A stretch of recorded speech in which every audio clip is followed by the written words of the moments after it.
The Provoke Podcast, brought to you by Provoke Media and produced by the international broadcast specialist Marketeers.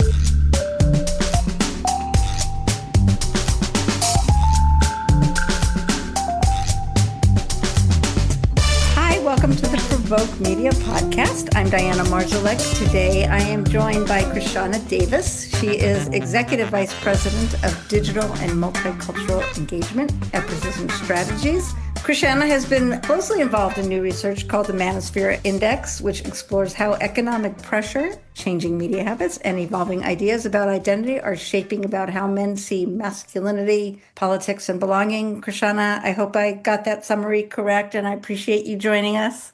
Thank you so much, Diana. Thank you for having me. And you did. You got it perfectly. You nailed it. Okay, good. We're raring to go here. All right. So what's the big picture? Maybe we can start off talking about what this research is trying to understand about men right now, some of the key findings, and we can go from there. Yeah, I would love to. So this project was done in partnership with Precision Strategies and our polling partner, Tunnel. And we really wanted to understand how masculinity is evolving in this digital world. So over the past several years, working as a narrative strategist and supporting my clients with branding, messaging, I really started to see conversations around masculinity start to surface in these pockets around social media communities. You were seeing a lot of misogyny, misogynoir, a lot of conversations around traditional family values, and some demeaning of women online. And so for years, we thought these conversations were happening solely online, and they were really dismissed as like fringe internet culture.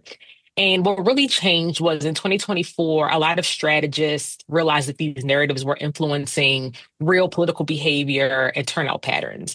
And it was a wake-up call for a lot of brands, political organizations, and institutions who really realized that the environment has changed. And so we launched this index to really map out these shifts and ensure that people get a clear vision of what's happening in the manosphere and what's happening online, as well as a lot of the conversations that have happened post-2024 centered on the manosphere as this large collective, but it didn't really dive into the nuances around who these men are, the racial, socioeconomic, education nuances that shift really how they're showing up in the space. And we are hoping that organizations no longer think about their content in isolation. So when we're working with brands and organizations, they're often thinking about their narrative, their messaging, but their content and creative is sitting beside the content in the manosphere. And so it is in conversation with that content based on how the algorithm has shifted. And so we want to make sure that marketers are ready for this environment and are ensuring that they aren't impacting it in some way based on the content that they're creating. Okay, so when you're talking about their content, you're talking about the brand content, correct? Mm-hmm. Correct. And how it interplays with these, what do we call it? The manosphere? If it's the manosphere online and not online, men, what do we call this? Yeah, there's a lot of terms. Some people call it red pill content. The manosphere has been the catchiest term for it, but you're right, it is appearing online as well as offline. But a lot of that radicalization is really beginning online. Okay. And when we talk about working in this orb, I don't know how to ask this, but is the manosphere, it does have negative connotations, correct? It does. So essentially, the way we should think about the manosphere is the creators who are online, who are trying to frame what masculinity and being a man is today. So they're really pushing on this reality that's happening right now. And some of the stats showed up in the Manosphere Index. So let me just kind of give a little bit of an overlay. Mm-hmm. So based on our findings, we found that number one, men are facing strong economic precarity. So this is the sharpest burden that men are facing, which is the economy. So we saw some 70% of Black, Gen Z, and millennial men described how they view themselves and masculinity as being a provider, right? And so that sentiment was across men. But what we're also seeing is that men are having a harder time finding full-time employment. And so a lot of them are turning to the gig economy. And so if they are seeing themselves as a provider and what it means for them to show up in their daily lives as a provider, but the economy is not allowing them to do so, they are then faced with, okay, so then who am I? How do I show up? And what does this mean for my life? And so what these creators have kind of pushed on is that they are then framing who men are in this environment.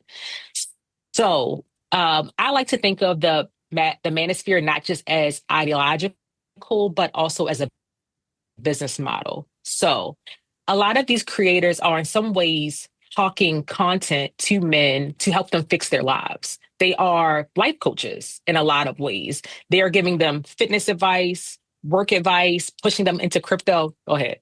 Were you I trying to raised get my in? hand here because this is not you, this is me. When you talk about these creators, are we talking about the men or we're talking about the people speaking to these men? We are talking about the people speaking to men. So we're talking Okay. about the Sneakos of the world, the HS Tiki Takis, the Justin Waller. There are honestly a ton of these creators who are talking to men. The men. They're not the brands, they're not the men. Right. Okay. I'm sorry. I'm new to the manosphere. Okay, go on, please. Of course. And I'm sure your listeners are also having the same questions. Okay, so it's okay. So there are creators who are talking to men online in giving them content that is redefining what living your life in the masculine looks like for men. Okay.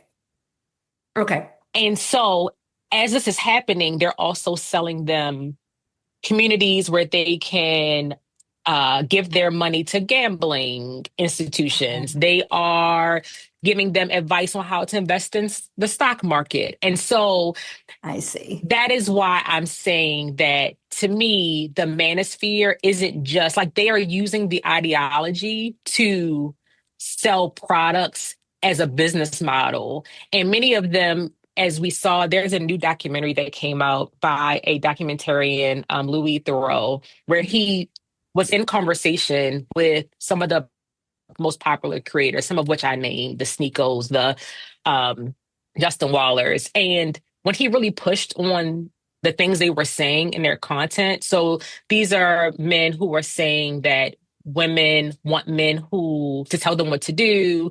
They don't want to work. They are pushing like very conservative values, etc. The creators themselves, these male influencers, don't actually believe what they are creating. They have said, and it's even in the documentary that I think that your viewers should also watch, that I'm doing this because I can make money. I see. And They're it makes capitalizing money. on these sentiments, on the current state of affairs, and I imagine, you know more than I do, but fueling this at the same time. Correct. Okay. Correct. And it's having an outsized impact on the larger strategy, marketing community, and people's behaviors. Okay. So that's tough. I mean, that's okay. And It unveils a lot, honestly. yeah, like what? So one thing that I think is the most interesting is that there is a loss of trust in institutions, right? So that has been what I have seen as a fueling point for some of this conversation, which is that there's been like even our data showed that men are turning away from traditional news. They're turning away from the New York Times, the Washington Post, some of the more traditional institutions that we see as explaining what is happening, shaping narratives. And so some 60% of men are spending a high percentage portion of their week online and on YouTube as their main source. And so the way that these algorithms are benefiting from it, the more extreme content that shows up in algorithms, the more people are likely to stay and continue to watch, right? Which means ad and revenue dollars for platforms, et cetera. So the model is created in a way that continues to push forward a reality where this content is surfacing, even if someone isn't necessarily searching for it, right?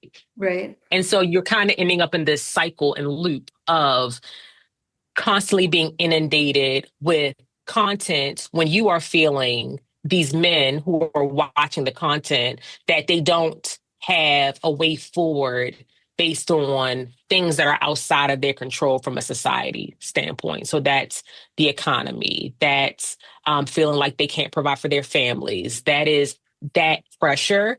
And it is creating an environment where it becomes a release valve for them. I'm like, here's a way forward where you might not have seen one previously.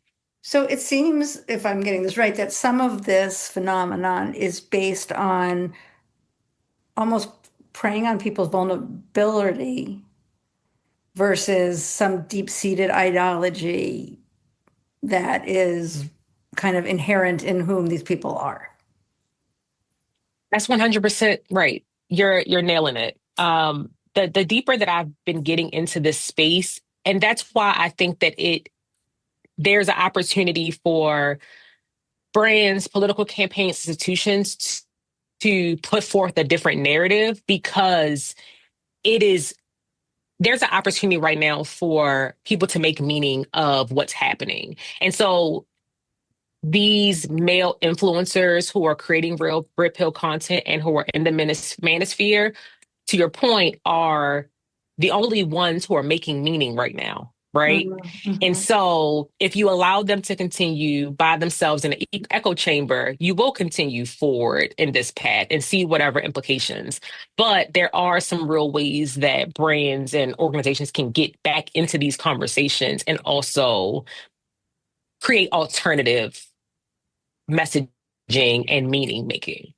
It seems to me that it would also take brands or policymakers or whomever it is, and again, maybe talking personally, but you really have to almost break that down a mindset or a bias against not the bias at the manosphere, but against the manosphere or against some of these offensive or radical, I'll say radical behaviors that you're willing to engage. Is that something that brands and messengers have to get over to be able to engage with these people? I definitely think the first part is acknowledging that it's even happening, right? And so that's why I made the comment early on that a lot of marketers are pretending that it's not happening. And so they're creating their content still in isolation Mm-hmm. as if it's not happening, right? And so that does not mean that my recommendation is that brands or organizations should directly attack the manosphere and directly combat it, but they have to know how their content is showing up aside. So I'll give you an example. Um, when you're a brand and you're talking about the economy, my recommendation is that brands really look at how they and audit their creative for economic empathy, Okay. right? So they cannot message in a way that assumes that we have economic stability, right? They Mhm. have to acknowledge the pressure, acknowledge the responsibility, and acknowledge the trade-offs, which is something that it's acknowledging the current environment that we're in. Those are the small things that brands can do to really shift and be inside of the conversation without directly talking about the manosphere or directly combating it. So acknowledging if you're selling a product or whatever it is, acknowledging that not everybody can go out and buy it, or that acknowledging that times are tough, or is that what you mean? Acknowledging Yeah, the reality of the yeah. world? 100%. The times are tough, and that if you're that this product is a thing that provides something towards it. So that could be comfort, right? That Hmm. could be times are tough and you need comfort, and this is a product towards that goal. It could be times are tough, and if times are tough, here's the cheaper lawnmower that can actually make sure that you have a good lawn while Hmm. acknowledging that you're having a hard time getting full-time employment, right? And Yeah. so it's going to be small nuances, but to that point, yes, it is acknowledging where we are in the creative. Right. Well, why is that provider role still so central? Is it just kind of the way it's always been and time and traditional thoughts I of? think it's, yeah, I think it's really ingrained in the way that men and women have operated in society. So I'll give you an example. We did a companion poll. So in our poll, we polled around 4,000 men, and then we also did a companion poll of women. And so when we asked both sexes and genders about the economy, men blamed women for why they can't get good paying jobs. And their rationale was, well, women are now more educated, they are smarter, they are in the workforce. And so that is impacting me. And then women also blame men, right? For like why they are struggling with jobs. And so, for example, we've all seen content that pits gender wars against each other. In this environment, this might not be the environment for that type of content, right? Because it is so divisive already that continuing in that space, even though it is a tale as old as time, right? It is that kind of like mythology storytelling that we've always told, but you have to also take into the cultural context of where we currently are. And if there's already this big divide and it's more sensitive than it's ever been, it's not right then for marketers to continue to push on that button. I imagine that marketers have to approach this whole idea, though, very sensitively, right? I mean, you can't make a big entry like here we are talking to the Manosphere, right? Because Right. there is this negative connotation, and A, just to even touch that world, and B, not to offend everybody in the process or overdo it, right? I mean, how do you even start the conversation? So I think there's some practical things, even without the narrative shifting, that can be done. So one, as I mentioned, one of the major things that we saw from the study for men, the vast majority and the platform that they are primarily in is YouTube. For women, it was interesting. It was meta platforms. So that's your Facebook and your Instagram. But for Black women, it was also YouTube. So it is ensuring that your media mix is putting you actually on the platforms that men are spending the most time on. So it is having a really healthy YouTube strategy if you are going to talk to men. The second piece, though, is that working with creators and influencers has always been seen as an additive, nice to have for campaigns. But if men are no longer feeling like they have trust in institutions, traditional media, working with creators and influencers has to be pushed up as a top priority Right. because that is who they are seeing as most influential. So it is in some ways putting the traditional media ecosystem and the way we thought about marketing and campaigning on its head.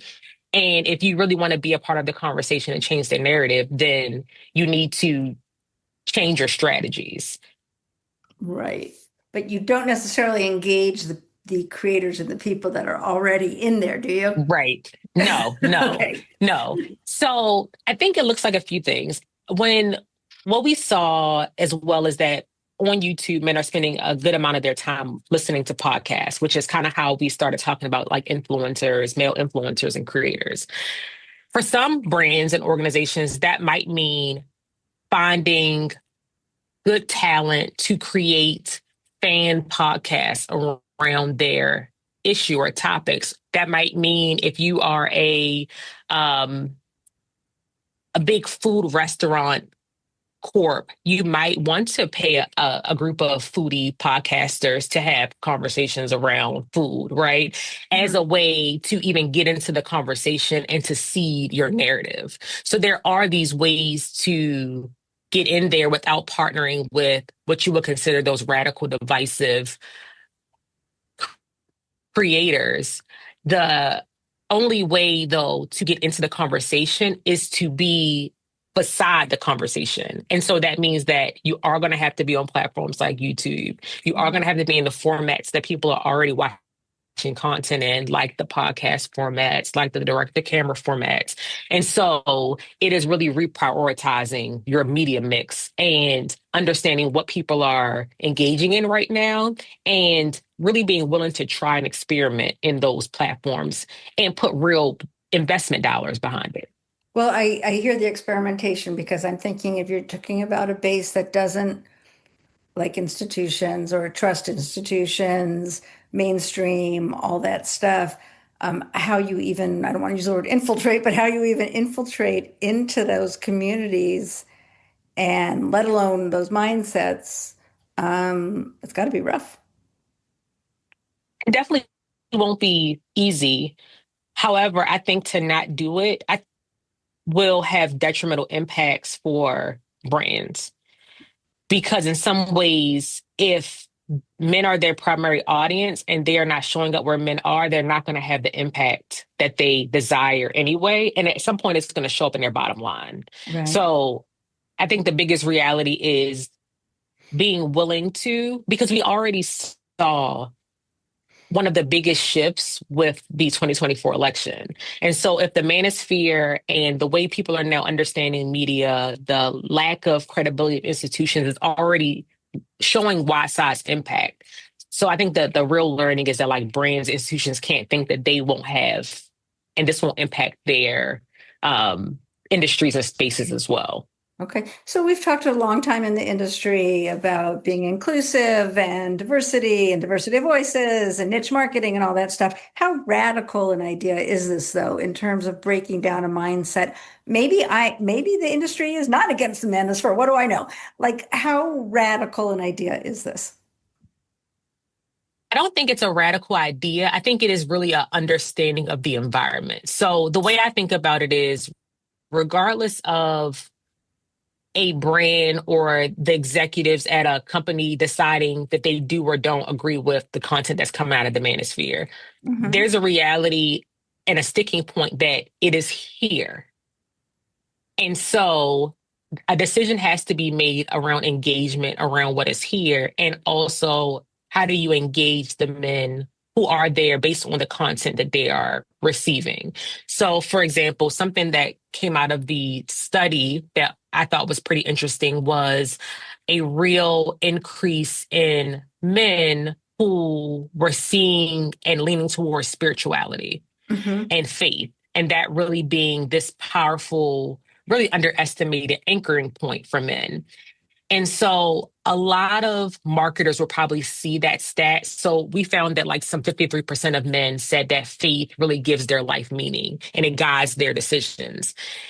So some people may read that and say, okay, so that means that the larger male space is moving more conservative and more evangelical Christian, which in some ways is true. Mm-hmm. However, though, for some communities like Black and Latino communities, what it also means is a looking for community, because faith-based institutions are oftentimes a place where Black communities gather for community building. That might be where you had you not only your Bible study, but you might have got resources for help with your homework. That might have been where you took a Tabo class in the basement of a gym, etc. Right? And so, from that perspective, it is not just a push towards evangelical ideals. It is a push towards that loneliness epidemic conversation that has also been permeating throughout the manosphere, in saying that men are looking for community.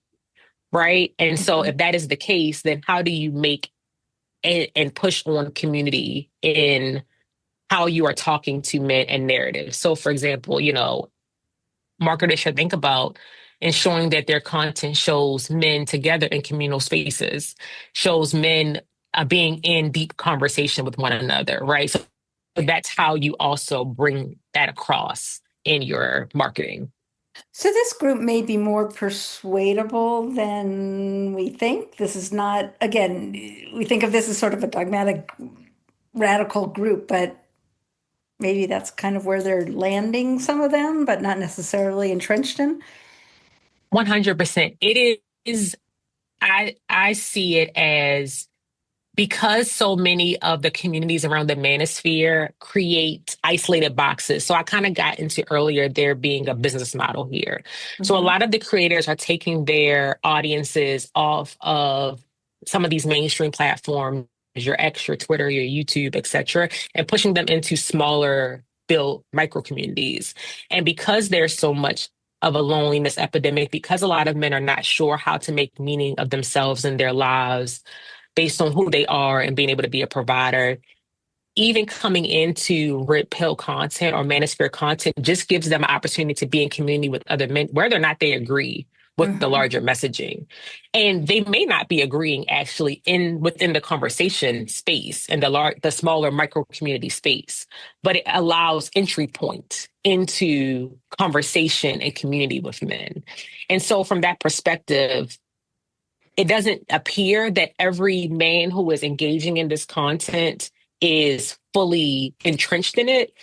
And we even saw that so we did some polling that included whether or not you listen to a battery of different creators. So these are Manosphere creators. And then how persuasive do you think they are? Or how much do you agree with their ideology? The rate at which men are watching and engaging with the content was extremely high, but their actual how much they found them to be persuasive or how much they agree with their ideology was a bit lower in almost all cases. So to me, it says like, it gives me something to do, make meaning, maybe be in conversation with other men where I know that I can be in, I'm going to use quote unquote, a safe space around it, even if I don't agree with the conversation. Interesting. So from that perspective, there is a lot of room for persuasion. How does this, I know that your research is on the Manosphere, and so I don't want to jump ahead or ask you questions that you haven't done the research to know about yet, but your findings in this, how does it make you think about other sort of divisive communities, considering the world that we're in right now, whatever they are, more radical, more hardcore, however you want to use it? I mean, is this a glimmer that despite the divisiveness, despite people sort of, digging their heels in, are things more malleable than we think? I would agree with that assessment. What I see more broadly is that the same energy that if you really look and dig into, like I'll use the Manosphere content, for example, it looks very similar to the same community making that you see on like football teams or in fraternities or in some of these social groups where there are like these social dynamics that create the culture. And what people are looking for is belonging. So with a lot of the other groups that you're referencing as well, I tend to believe that what we're seeing is people looking for belonging, regardless of whether or not they are fully invested in and fully see themselves entrenched in the ideology of that community. And from that perspective, that means that there is a lot of room for swing there. And so regardless of whether or not you're a political organization, you are a brand, you're an institution, there's a lot of room there for you to be in conversation with folks because it's not as stagnant as you might believe that it is. Well, that's hopeful. I mean, whatever side you're on, that's hopeful, right? Because shows there's still like some humanity and people are open, right? 100%. I mean, something I thought was really interesting in the study, just as a last note, is that like when you ask men who was influencing them, they would say like their families and their community, right? And so like their moms and their dads and their grandparents. And so from that perspective, like, that there's a lot more flexibility there. All right. I like ending on that because it's hopeful. So, Krishana, I appreciate the work you've done and the insight on that. And it's such an important topic. So I will look forward to keeping up on this with you. Thank you so much for having me. I appreciate it.